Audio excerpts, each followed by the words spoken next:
you take advantage of opportunity for a long time leading up to that opportunity, right? I was just going to say It's about doing the work, people trusting you, like you said, like knowing that, okay, hey, he is prepared. So it's not a like, hey, I'm just going to sit back and I'm going to sit back. And then when I get that opportunity, I'm ready to go. I'm going to take it. No. Taking advantage of the opportunity is building relationships, building trust, building experience, all of those things that lead up to it.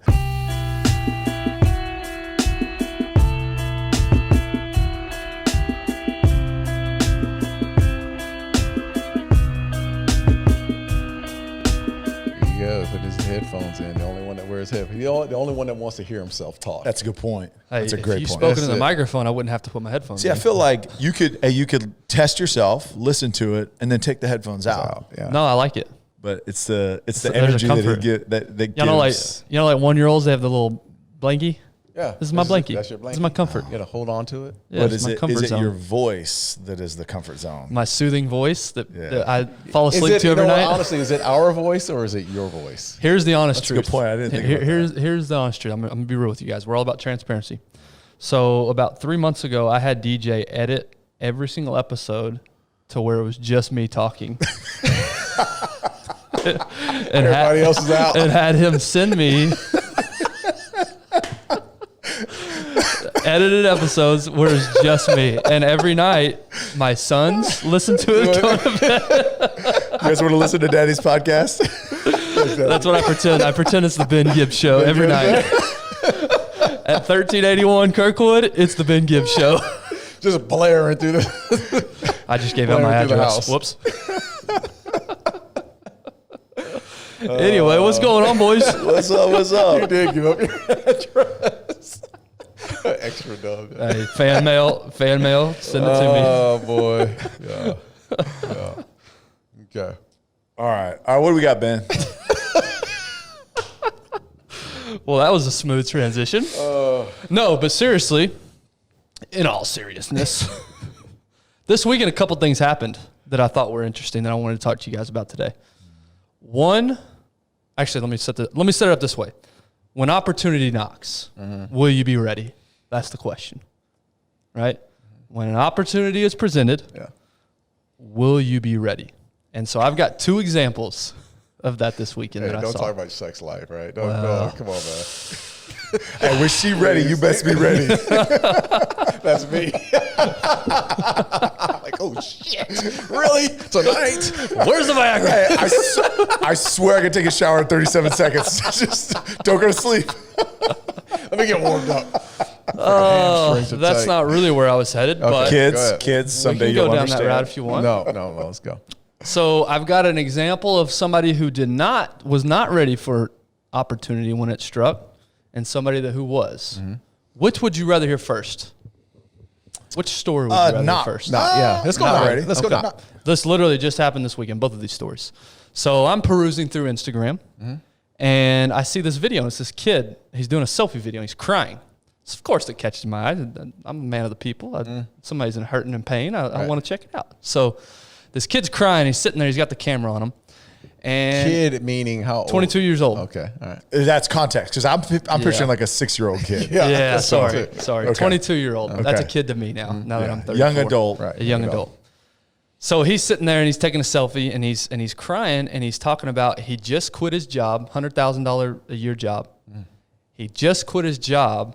His plan was to sneak up to Logan Paul at, I guess, their last fight, Jake Paul's last fight. He was going to sneak behind backstage. He was going to confront Logan Paul and ask him for a job. Confront him and ask confront him. He said, I quit my job. I'm going to go up there. Well, it didn't go well for him. So this was all recorded on camera, this interaction. And Logan Paul's sitting there, and you can tell it's one of those things like he's walking out, this kid sneaks up, Logan Paul's people are trying to rush him out, and Logan Paul, no, I'm good. I'm intrigued by this because I guess this kid caused attention somehow, right? And said, hey, I snuck back here. And so they had this little exchange, and the kid goes, I want to work for you. And Logan Paul's like, okay, well, what are you good at? And this kid just shuts down. Missed it, yep. What are you good at? And the kid didn't have an answer for it. He quit his job. He'd done the hard work of sneaking behind backstage, getting in. He was there. The opportunity was right in front of him. He was literally face to face with his hero. And when Logan Paul asked him, "What are you good at?" he couldn't tell him. And so Logan was like, "Well, I'm not going to give you a job if I don't know what you're good at." So my best advice is, hey, the kid said, I'm ready to move to LA. I'm ready to make this happen. I just quit my job. And basically the conversation was left with, okay, well, go to LA, work on your craft, do what you got to do. My personal circle, I'm not the one to help you. I can't do it. My personal circle is this small, or is very small, so I'm not the one to help you. Right. So I only think that story, I'm thinking, well, what if he had a good answer for him? I'm the best at this. I'm the best at that. I wonder how much different that conversation. So anyway, the video was this kid crying because he blew his opportunity. Right. When opportunity struck. On the opposite end, did you guys happen to catch Florida State versus Notre Dame? Yes. Did you see this? So you know where I'm going with this. The quarterback. Backup quarterback. Tyler, did you see this? I did not. Okay, so let me set this story up. So Florida State starts a freshman or sophomore, young kid, and the backup quarterback is a senior. Yeah, who just transferred there. Play from what? UCF? UCF, Right. University of Central Florida. And so this young kid starts the game, and he played okay. I mean, the offense was kind of sputtering with him. He didn't really do much. And midway through the third quarter, and I may be getting all the facts not exactly right, but they're down 18 at this point, midway through the third quarter. The kid, the younger kid, the starter, takes a hit, and his helmet comes off. Well, in college football, Tyler, as you know, you have to come off the field. Yep. Right. In comes the senior. Milton, right? Is that his name? Milton, I forget his first name. So a freak play, freak accident, kid comes in, starts lighting it up. Like goes 4 for 5, brings So he them all got more the way than one back. play, though. So that's interesting that it was like, hey, because his first play was literally a 30-yard pass down the field. Ran And a this 7 route. Yeah, this starter had done boom, nothing completed. in the passing game. Right. Absolutely. He was running for his life. And this kid literally connects on a 30-yard pass his first play. It was like a third and it was a big play in the game. So let I just those left him chips out ride. there. Yeah, they go down, they score. He ends up bringing them back from down 18, ties up the game with 10 seconds left, go into overtime. Now, Florida State, unfortunately, ends up losing the game, but this kid seized his opportunity. Now, why is this significant, Darren? Why was that a significant, because this happens all the time. Backup quarterbacks come in. Here's the difference. In 2018, this quarterback was 6th in the Heisman voting that year. In the bowl game, his last game that year, he ends up getting hit and obliterating his knee. Yeah. Like, I'm talking artery damage. Thought they were going to have to amputate his leg. It was so bad. Never was told he would never even walk again without pain, much less play. So this kid, 2018 was his last game. And then 2021, just the other night, was his first game since 2018. He had rehabbed for the last 2 years. That's insane. Was told he would never even walk it. In fact, his doctor, the surgeon, said, I have to be there in person to witness this. I would not believe it if you told me. I have to be there in person to see this for myself. And his mom, they kept showing his parents in the crowd. His mom was literally in tears the entire fourth quarter. Like, she's excited, obviously, he was doing well, but in tears. And every single play, you could just tell she thought this is going to be it where he gets hurt again. Yeah. And now that is a kid for the last 2 years has been working for his opportunity. And when opportunity struck, he took advantage. And so that's what I wanted to talk about today is when opportunity knocks, will you be ready? And I want to know y'all's thoughts, maybe some examples of times in your life that you can think of. I can think of one for me, but I've been talking this whole time, so I want to hear from you guys. What are some opportunities that struck maybe where you weren't ready, maybe where you were? Let's encourage people through that today. That's good. It's one of those deals. It sounds cliche, and it sounds like, hey, you got to be ready when opportunity knocks. Take advantage of opportunities. Like, people say it all the time, but are you really willing to put in the work that this Milton kid did? Right? Are you willing to 2 years? It's not like one off season. Talking about 2 years to come back and have another chance at, I'm assuming is his dream, because I can't imagine someone working that hard just because they're like, whatever. Yeah. Like, I like football. It's not the greatest thing, but I like it. Obviously, he cares about it. He's passionate about it enough. But how many times in life do we say or tell ourselves that that's our passion, like that's our purpose, that's what we're supposed to be doing, and we still don't put in that work so that when the time comes, you could take advantage of it. And I mean, I know, an example of mine, and I've done both, man. There's been so many opportunities that I've missed out on because I just wasn't ready for it. When I had every opportunity to be ready. But one that I would say I did take advantage of it was I was in the United Football League. So I had, been out for a while. I played in the Arena League, and then I played in the United Football League, signed as a fullback. Well, the fullback was there. He was the incumbent. He was a good player. He played for the Redskins for a couple years. His name was John Abadi. So if you remember the film, there was like the fifth quarter. He's a linebacker for Wake Forest. Came in, his brother passed away tragically in a car accident, and the entire season was for John Abadi. He's like this, try hard guy, Outside linebacker, outside middle linebacker, right? Yeah, I remember short, that. stocky, Yeah. and a great player, and come into to training camp, and I'm like, okay, this is the first time I've ever played fullback. And now they're expecting me to play this and beat out the guy that's the incumbent. And this is my one shot. Like, this is the only time that I have to ever continue playing this game. And it was like, okay, let's go. And so I prepared as if I was going to be the guy, knowing that, hey, look, there's a competition here. Well, 2 weeks into training camp, he got a concussion in practice. Well, it didn't go away. He ended up retiring in training camp, like before training camp ended. And there was that window. There was that opportunity. And first of all, it was the 2 weeks that he was trying to rehab from the concussion that came in and actually played well, performed well. I mean, spent a ton of time in the playbook, meeting with coach, understanding how to play offense. I mean, really, the hardest thing for me was literally the snap count because I'm usually reactive, right? I was as a defensive player, I was usually reactive. So like, there's just things that I really, really focused on. And to the point where when he said, hey, I'm not coming back, typically what does a team do? Okay, hey, let's backfill him with another good fullback, somebody off the street. Well, they didn't even call anybody in. They're like, he's our guy. Right. Because the opportunity was there, and me still thinking he's coming back, and I've got a battle when he's coming back. But that opportunity, that window that was open, I did actually take advantage of it. Right. And it allowed me to, another step in the journey. That is, man.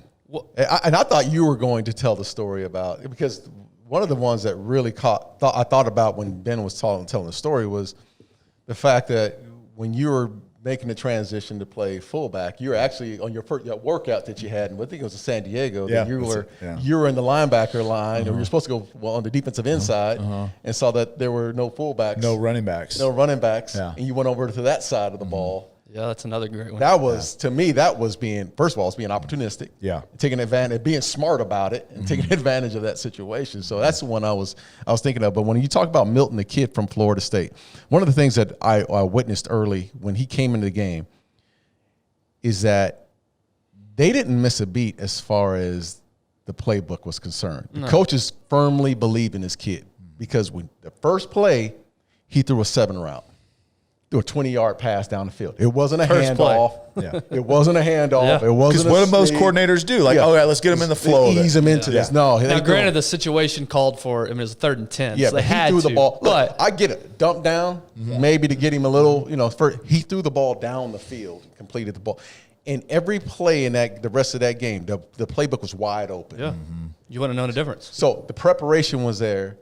They believed in him at the same time. And when you have that, and you have a kid that's gone through 2 years of this, and he's not even the starter. Look, there could be so many opportunities for him to say, look, I'm coming back from this injury. Not only have I had to work through this, but I may play an entire season as a backup. And that was, for him, it was... Didn't matter. I'm going to prepare anyway. I'm going to prepare, and I'm going to play this game. And if I have the opportunity, here it is. And he made the most of it. And he's probably going to start the rest of the season for this team. I would say mine is sort of not that similar, but I kind of went through the same thing. My second year in the league, I was projected starter, broke my forearm in the first preseason game, didn't think I was going to play until week 3 or 4. I begged the training staff to allow me to, they wrapped it up. They had the surgery. I missed the rest of the preseason games. I begged them to just allow me to practice, just go through practice, right?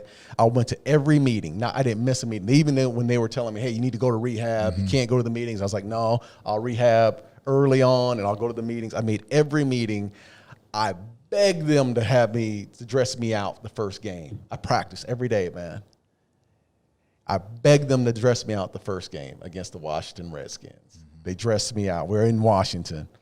I wasn't the starter because of the injury. And halfway through the first drive of the game, safety goes down. And I remember Dave Campbell looking at me, and I had this big-ass wrap around my arm. Dressed out now. He looked at me. Looked for Kenny Gant, the other backup safety, and he's like, Gant. And I remember Jimmy Johnson walk up going, go. And I walked out there and played the rest of the game. Big cast of arms, swinging this big club around and blah, blah. I played the rest of the season with a club on. But it was the opportunity to have one of my best games. Didn't miss a beat. There's two things. There's two things about it. And I think there's two ways of taking advantage of opportunity. They're really important. Is yes, you've got to take advantage. You got to answer the call when the opportunity's there. But the biggest thing with Darren's story, and partly mine and partly this Milton kid's story, is you take advantage of opportunity for a long time leading up to that opportunity. Right? I was just going to say it's about doing the work. People trusting you, like you said, like knowing that, okay, hey, he is prepared. So it's not a like, hey, I'm just going to sit back and then when I get that opportunity, I'm ready to go. I'm going to take it. No. Taking advantage of the opportunity is building relationships, building trust, building experience, all of those things that lead up to it. Jimmy knew, he looked over and says, he's my guy. Because he's the guy that was in meetings when he shouldn't have been. Yeah. He's the guy that was out at practice when he shouldn't have been. He's the guy that I know is going to go out on that field and die for this team. That's the guy that I want. Right. So, yes, you played well when you went out there. That's part of it, right? But taking advantage of the opportunity. When he goes down, you took advantage of it the prior 4 weeks. Right. Because he knew that, okay, something happens, it hits the fan, who's the guy I can trust? It's Darren Woodson. That's who it is. Yeah. Yeah, I mean, that's exactly what I was going to say, because my example was actually, Darren, how you and I met. And I was, and if you don't know the story, I was a trainer in my previous life, personal trainer, and I was at a local club here. It's a national company, but a local club here in Dallas called Equinox. And I'd got hired there in 2013. You walked into the gym in 2015. Right. Was when you and I had met. And so I think about that situation, that if you had walked in looking for a trainer, and I had sucked, which I did. You did. But if I had really sucked, Who's this chubby kid with puka shells? You wouldn't have come back, right? Right. Yeah, You'd have been one and done. Right. But that turned into, and not to get too sentimental and go there, kissing your ass too much. Go there. I'm gonna lose a tear, my baby, my child. That encounter literally changed, and I don't want to overstate it because it's true. It literally changed the course of the rest of my life because of now the opportunities I have in business today based on that one. You and I, we formed a relationship, right? Opportunity meets. Now I'm doing what I do now because of our relationship. I had no other connection other than you, right? So if I had not been prepared that day when you walked into the gym, my whole life would be different right now. Who knows what I have no idea what I would be doing. But to Tyler's point, it didn't start the day you walked into the gym. If I had sucked, you wouldn't have come back. Absolutely. So I had to make myself a good trainer years before I ever met you. Right. Because I never knew when that opportunity was going to knock on the door. That's right. And so there was prep. I didn't know. The preparation was just personal desire. I just wanted to be the best trainer I could be. I didn't.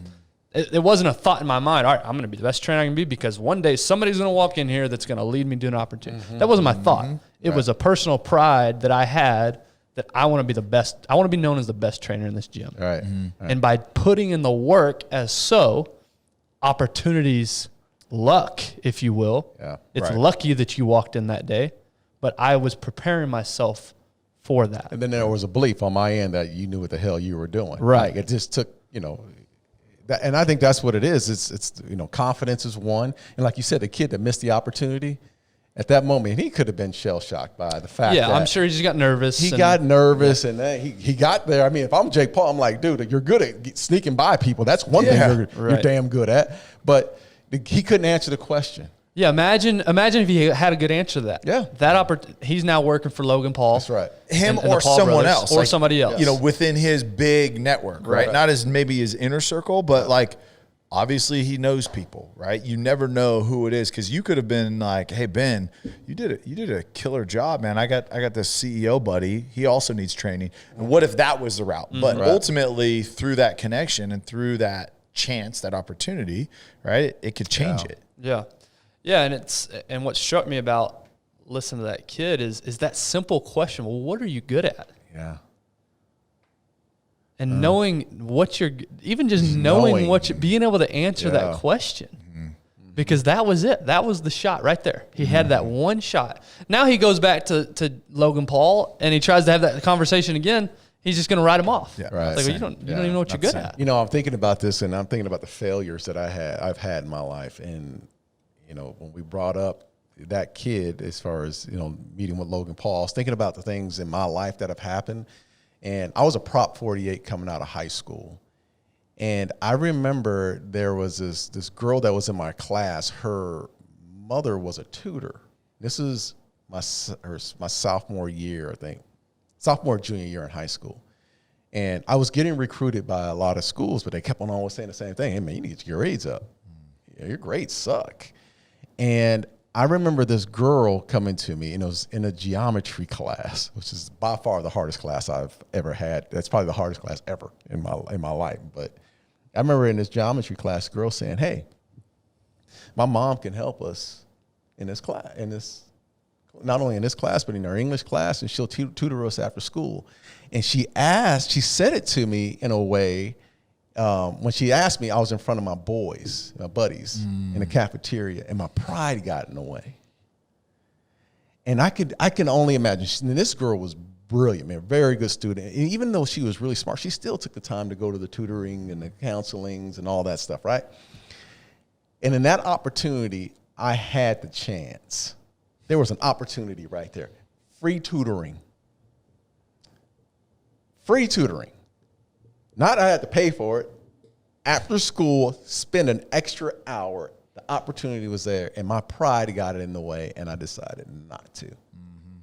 But in the end, I paid for it on the back end. Yeah, because of my pride. And I think about it. When you think about that story, what's that feeling in your stomach? It's like, that gut-wrenching feeling, right? Yeah. And I think it's the same feeling, and that's a different application as, okay, you're in the sports arena and you've got to perform, or hey, you're in a business and you got to, the business world and you got to give a presentation, or you're in the social and you've got to, walk up to someone, the opposite sex and, make a move, whatever it is, right? The common denominator is when you do that and you're unprepared, is that feeling in your stomach. Like, hey, I'm at the free throw line. I know I haven't been practicing my free throws. Not enough. Oh, my God. It's in your stomach. Hey, I'm about to kick a field goal. Yeah. I'm hoping it goes through. Right. It's the ones like this Milton kid. He probably walked in there cool as a cucumber because he knew he put in the work. Right. You knew when you went out on the field, you put in the work. It's like, hey, this is just going to be another day because I feel confident. But when you don't take advantage, and I think of my failures, everything that's associated with it, whether it's like a presentation, like deals that I lost, is because I know that I wasn't all the way prepared. And it's that feeling in your stomach like, oh, I can't believe I didn't take advantage of that. And here's the other opportunity that like, I hope that everyone hears me when I say this. There's an opportunity this weekend to hang out with the three of us. The three best friends. The three best friends up at Choctaw Resort and Casino. This weekend, we're going to be there for the Aaron Watson concert. We're going to get a chance to sit down with him, talk to him, hear his story about coming from West Texas, making it big in Texas country music. Abilene. I didn't want to say it. Is he an Abilene boy? Yeah. I didn't know that. Yeah, he Give is. a special shout out. He is. Yeah. But you get to have the opportunity. Take advantage of it. We are putting it out there. You have that feeling in your stomach like I'm not prepared. I'm not ready to get in my car, free up my schedule, drive up 75 to Durant, Oklahoma, and come meet us and hang out. If you have that feeling in your stomach, maybe you should stay home. Right. Don't regret this. But come up and see us if you do feel confident. If you are prepared, come see us.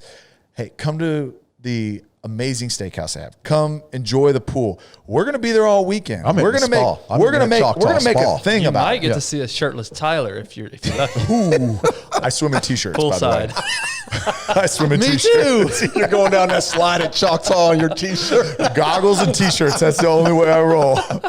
But hey, really though, I can't say enough about Choctaw Resort and Casinos. Everything that they do, I mean, it is first class. This new expansion, since they've launched, it is unbelievable. The sports bar, the casino, the restaurants, the spas, the rooms themselves are next level. Yeah. So make sure, take advantage of the opportunity we're giving to you to come hang out with the Darren Woodson Show crew. Yeah, we're spending the night that night in that brand new expansion, new hotels. I mean, it's going to be a great time. Hey, have the wives figured out where they're going to stay?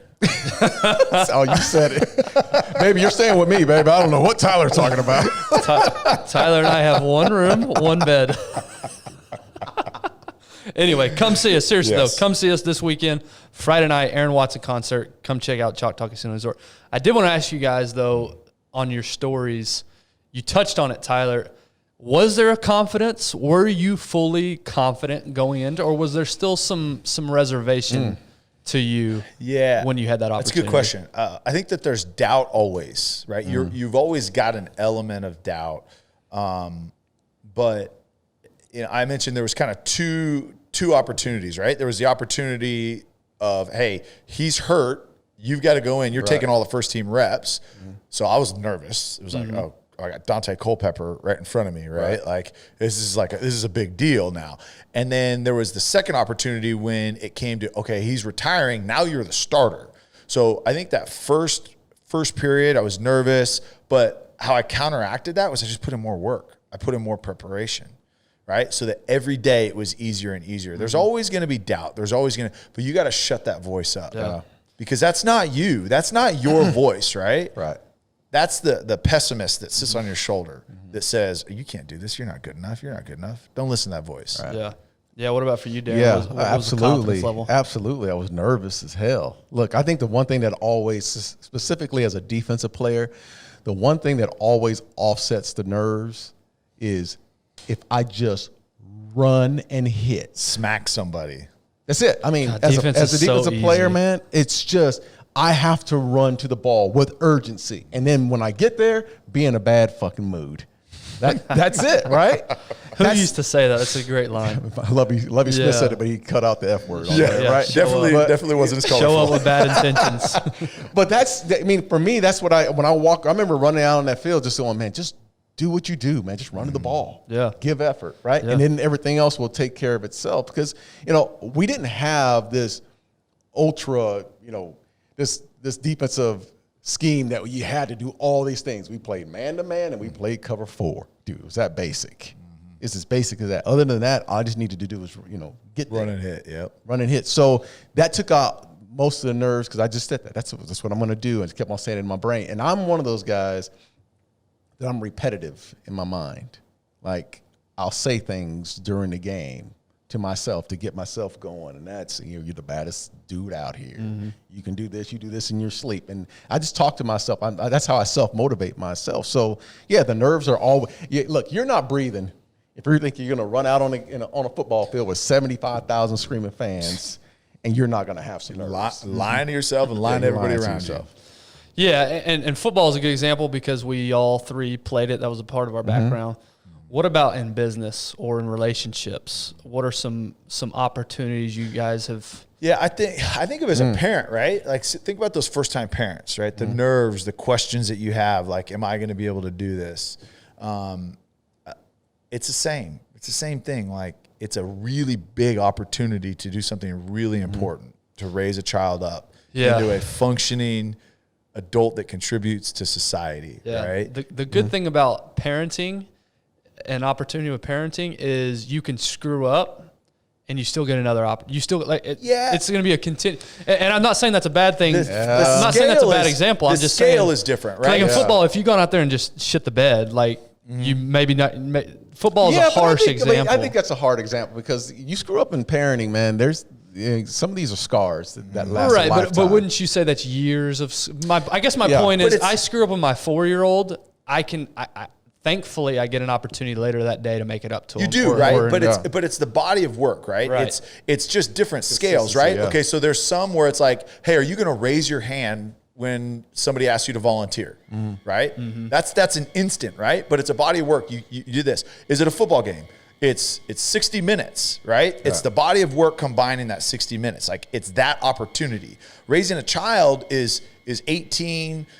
Some of you parents that can't let go 40 years right. of an opportunity to raise somebody up. It's just a different scale, right? And so, yeah, it's a combination in football, right? Is if you grade out at a 95 in a game, that's a dang good game, right? That means you screwed up on 6 plays, 4 plays during a game. Right, so you can still screw up. It's how you react to it. How do you overcome those adversity? And as a parent, it's the same thing, right? Are you taking advantage of the opportunity in the whole body of work that you're putting together? Yeah. And I agree. I think that there's mistakes that happen that do leave scars. Yeah. But those scars can be healed. Yeah. Right, by the overall body. Of work. I look. Parenting is about consistency. You're gonna mess up. You're gonna mess up. You're gonna do things that emotionally and parenting is. There's such an emotional charge to it as well, right? So there's some forgiveness and not being able to forgive, but understanding where your weaknesses, and I know we're going down this rabbit hole, but understanding that something happened and that I made a mistake. Now I can consistently try to repair those things, right? Mm-hmm. I think that's part of it. But, as a whole, man, look, there's so many opportunities that I've had as a parent that I knew where I dropped the ball. Like, I knew I was dropping the ball because I didn't want to listen. Mm-hmm. Yeah. And I was stuck in my old ways of doing things. Like the way my mom and dad raised me, they used to be hard on me. Yeah, but things have changed, man. Mm-hmm. Circumstances have changed. And I can tell you I've had opportunities to say, no, this is a new beginning. And I didn't take care of those opportunities. Yeah. I didn't take advantage of those opportunities. It's a great. So this took me somewhere, and I think with taking advantage of opportunity, there's 2 ways. Is you can be proactive about it, or you can be reactive to it. And parenting's the same way. Imagine if we approach, and I'm guilty of this, right? I'm guilty of like handling situations as they come, where I think Tiffany's on the other side. She's saying, okay, hey, we got to start addressing this. Like, I got to start talking to my daughter about that. I got to start, she's like ahead of it, forward, like thinking and okay, hey, we've got a plan for this and we've got a plan for that. Imagine if more parents were proactive about parenting, right? Mm. And less selfish about, hey, like, all right, I'm just going to do me. And then when I've got to deal with it, I deal with it. And it's the same situation with other opportunities. If you are proactive about it, typically the opportunity is going to be taken advantage of because it's not a reactive. Now, you may be successful once in a while on the reactive side, but just think about like a proactive nature versus a reactive nature. Yeah. Darren, you are the leader of 2 businesses, and I've seen your DMs, so I know you get these inquiries all the time. Mm. People asking you for opportunities. Right. So what do you look for? If there's somebody listening to this in business, what do you look for from a younger person who wants an opportunity to impress you or who wants something from you? What is it that you're looking for? How hot do you burn? I thought you were I was going somewhere else. I was like, dang, how hot put it out there. No, I'm serious. Do you burn hot, man? Mm-hmm. That's one thing. Look, I would rather have someone that I have to back down than one that I have to encourage every day. Mm. Like there's something about those that are so driven that want to make things happen that I'm enamored by. I love it. I mean, I love the fact there's this guy, and I said this before. I think on the show one of these days, but there's this guy that's in our neighborhood. He runs every damn day. And I told you, his shirt's off all the time, and my neighbors are always like, this fucking clown always runs with his shirt off and all this and that, and he's just trying to show out, blah, blah. But I admire the fact that regardless of what everybody thinks, this dude's getting his freaking work in. Like he burns hot. Like he's like every day you're gonna see him at 6 o'clock running. And it's a damn near a sprint at this point, right? And what he's doing. But even when people come on as I'm hiring, I want them that there's got to be something to them. If you don't have any substance to you, then why the hell am I bringing you in? If you're just here to earn a paycheck, man, there's a million people that can do that. But if you're driven to the fact that you want my job or you want to be in a position of greatness or actually making change, man, I'm all for it. Dude. I'll figure it out. We'll get you down the right lanes. But if you're not burning hot, then man, that means I gotta call you up, drag you in, talk to you all the time, work around you. I just, I don't have the time for that. Let me ask you this as a follow-up. How much talent does somebody need to have? And the reason I asked you this is because I used to think passion would get me the whole way there. If I could just prove to somebody I was super passionate, they were going to take a chance on me no matter what. But what I've learned and what that video reminded me of is I have to be good at something. I have to bring value to the person I'm trying to bring an opportunity to. So how much does a young person need to show how good they are? About their talent? How much talent? Yeah. Look, I mean, that's the icing on the cake. Because somebody shows up and says, Darren, I'm super passionate, man. You're never going to have to push me. Are you going to give me an opportunity or do I have to be good at something? I probably will give you an opportunity because I'm telling you, like, even in any type of job situation, right?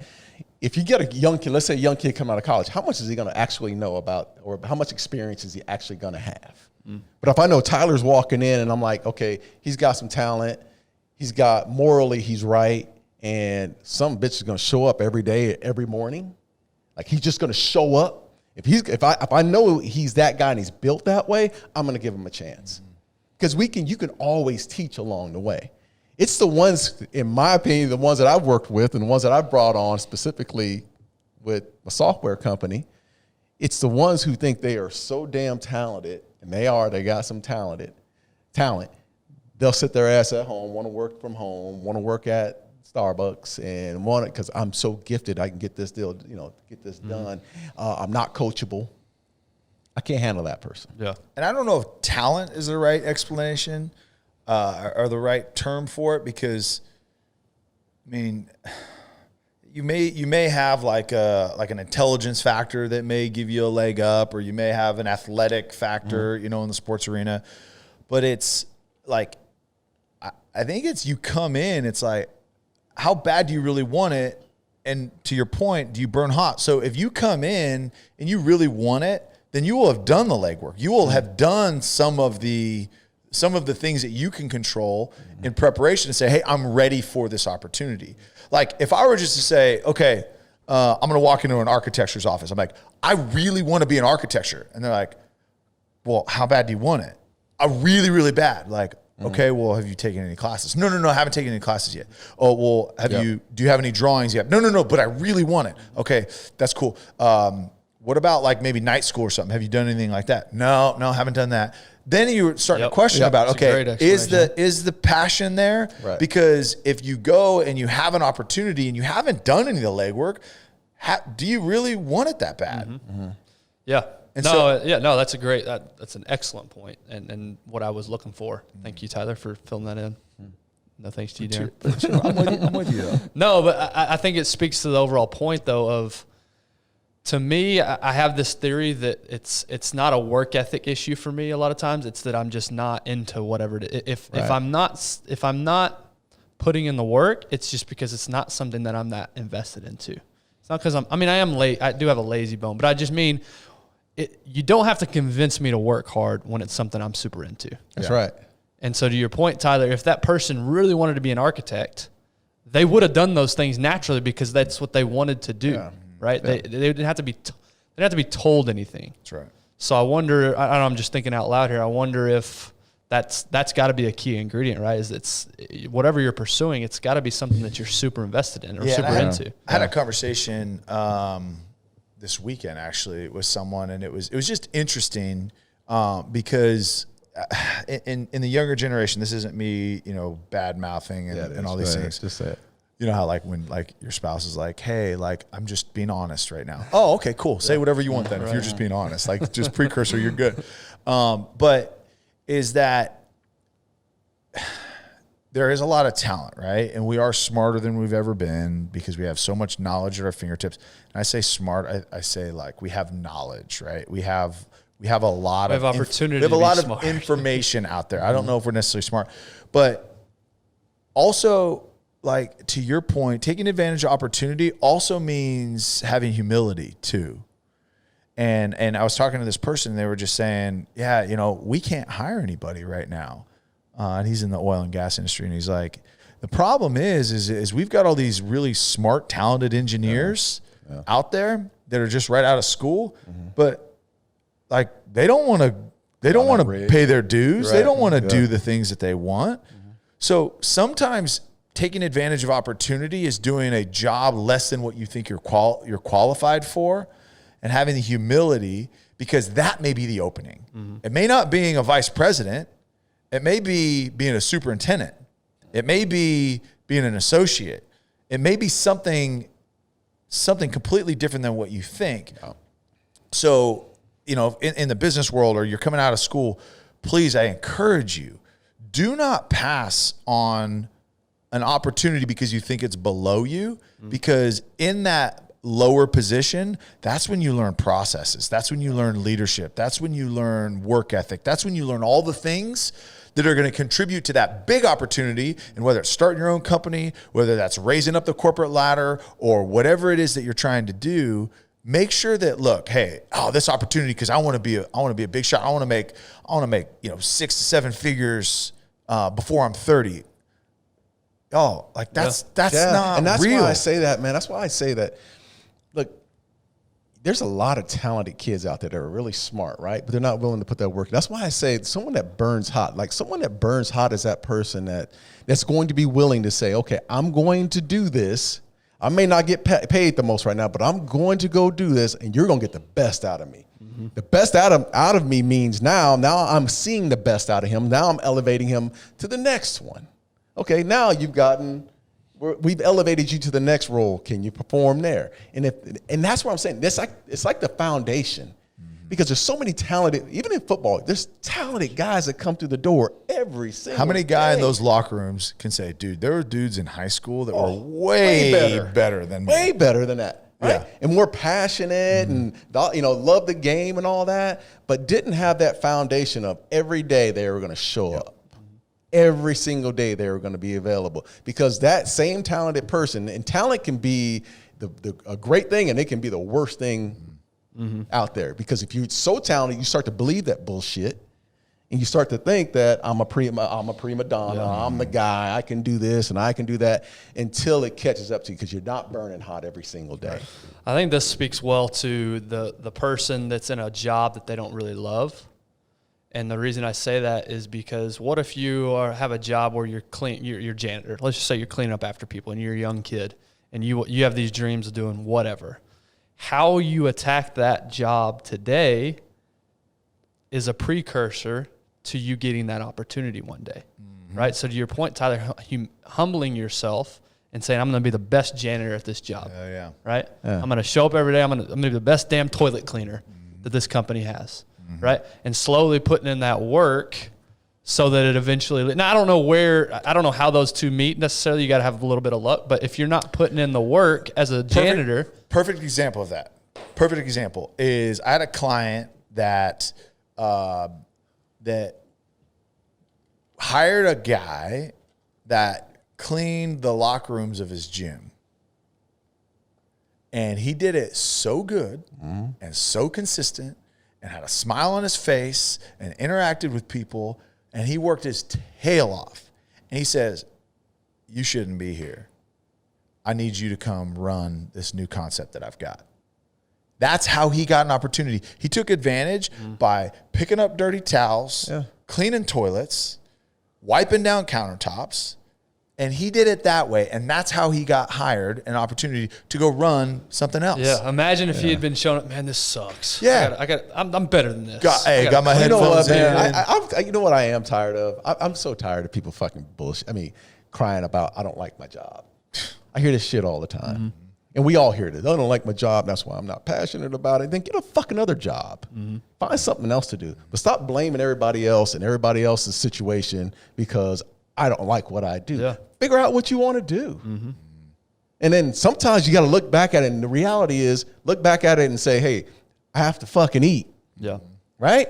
So I may do something I don't like to do. But for everyone that's sitting out there going, I don't like my job and this and this and that. Like, man, look, no one needs to hear that shit. Go figure out what you want to do. Yeah. Like, I just don't have time. I, honestly, as a business owner, man, or just a regular person, like, nobody wants to hear me say, like we always talk about, I'm busy. Right? No one wants to hear me say that. And I'm tired of people, and including myself, saying, damn, I hate when I'm doing this shit. I hate doing this. Dude, then go figure out what you want to go do. Yeah.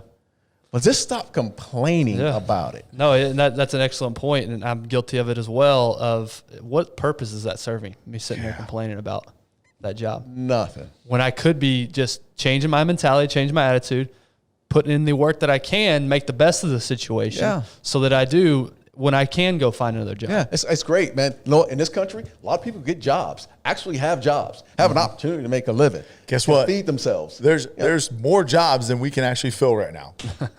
And I'm guilty, and I'm the same way. I get frustrated with something. First thing I say is, oh, I freaking hate this. Freaking hate it. It's like, okay, is that really doing anything to help anything? I'm not doing anything different right now. Like, I get to do this with you guys. I get to do real estate. Yes. I get to do these great things. And then I get so frustrated with people or situations or whatever. And it's like, I freaking hate this. Why am I doing this? And it's like, why am I like so, and I probably bitch to you guys more than I do. No, I'm the same. Really the only people I do. Yeah. No, you're not. Hey, Tiff, you know you. I stopped with that because you? Oh yeah, I can't. You can't do that. Because then she's like, "What do you do? Why don't you just quit?" Hey, you know what? I didn't mean it. That's I didn't a new mean topic. That's a new one. We need to unloading on our wives. Oh yeah. What to share with your spouse? What to share with your? That's a new one. There you go. Next week. That's what we got. Hey, that's yours, Todd. You brought that one up. That's So as we wrap it up, how would you guys encourage? How can we leave people with encouragement on seizing opportunity? I think if it's an opportunity you want, if it's an opportunity you really decided that you want to have, put in the work, put in the front end work. Find some extra time. Get up an hour early.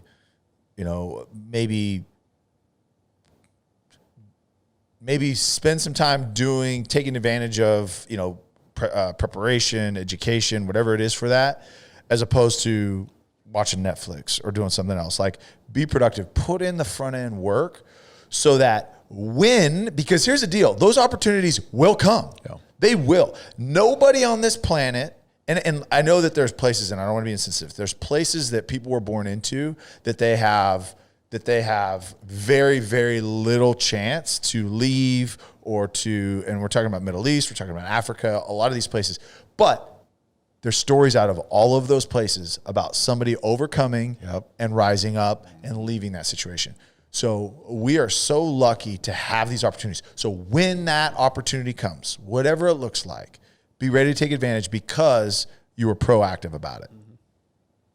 I agree, man. I agree exactly what you said, Todd. I just think you just got to first of all, you got to firmly believe in self. Second, find out what it is that you want to do. Don't let anyone talk you off your mark, and just be strong in whatever decision that you make. I keep seeing, like we've seen so throughout the years, and I know all of us probably have, including myself, is like you believe in something and you let someone else talk you out of it. If you firmly believe what it is that you're passionate about, take full advantage of that opportunity. Don't let anyone talk you off of it, and believe in yourself, man. I'm telling you, more than anything, believe in you. That's gold. If you don't believe in you, why is somebody else? Somebody else will, bro. Yeah, to me, the biggest point is humility. I can think of a few scenarios where I got too big of a head in that situation. I thought I was better than I was, and I ended up getting passed up on an opportunity because I didn't appropriately work, right? A humble person will continue to work. They'll keep striving to get better. A person who thinks they've made it and arrived, or at least for me, when I feel like I've made it and I've arrived, that's when I tend to let off the gas. That's when I tend to not put in an extra few hours of study or work. I can think of, I didn't bring this up, but my football career, after my knee injury, I ended up, having a few opportunities at a pro day. And one of the scouts, he said, hey, you know what you should do? You should go play in Canada for a year. I know this scout. Here's his number. Give him a call. Tell him I told you to call. Guess what I did? Didn't make the call. Because I was thinking in my mind that it was NFL or bust. I'm not going to play in Canada. That's beneath me. And looking back, that's so stupid of me to even think that. But that was my mentality, was no, it's either NFL or I'm just going to move on and do something else. And so if I had a little humility in that scenario, now I'm glad life's turned out the way it has. I'm not regretting that. But I do wonder, what if I had made that call? What if I had humbled myself in that moment and said, hey, maybe I should go play in Canada. Maybe that is the opportunity I need to eventually make it to my ultimate goal. But in that moment, I didn't humble myself and I didn't continue doing that work. So that's my encouragement is humble yourself, to your point earlier, Tyler, really because the humble person is going to keep on working. So, like it. Anyway. All right. Remember. Wait, hold on. Darren's laughing about something. I need you. What's on your mind, D? Be a dog, man. Be a dog. Yeah. Like, that's all I'm going to say. Like, I get it. Humility is there. If you're not sure of yourself, or if you're overconfident, you should have some humility, man. But be a dog. I think you have both. Yeah, you can be a dog and have some humility. Like it's part of like life, man. Like, but dogs work, don't they? Yeah, it's just like in life, like no one's going to give you anything. No one's there's no freebies out there. So if the opportunity presents itself, you better pounce because someone else like me is going to pounce. It's that simple. It's right there in front of you. Just go get it. Just go get it. And I'll say that. I'll leave it there. To that point, right? All these people that are always like, man, I've never caught a break. Yeah. I've never caught a break. Dude, that drives me crazy. Because it's like, you never created a break. Right. You're gonna sit there and if you're waiting for someone to give you an opportunity, it may never come. Right. You've got to go create those opportunities. And that starts with preparation, humility, being a dog, burning hot. All of those things. Yeah. I love it. All right, D, where can people find us? The Darren Woodson Show on Instagram. You can find us on all this isn't even fun anymore. Platforms. Now that you got it down, it's not even fun anymore asking. You just nailed it. You're nailing it. Stop asking. You can also find us on Twitter. You can also find us this weekend in Durant, Oklahoma. Up at Choctaw. That's what I'm talking about. Come join us. I can't wait to get on those slot machines, bro. Come on. Yeah. I could see you sitting there smoking a cigarette, just right here, just in the zone with your visor on that just slides on in the back, the big, huge tan visor. You know what I'm talking about. What a fanny pack. Coins. What allowance are you giving me to play with this weekend? $1.50. How much money are you giving me? Bringing the wife, bro.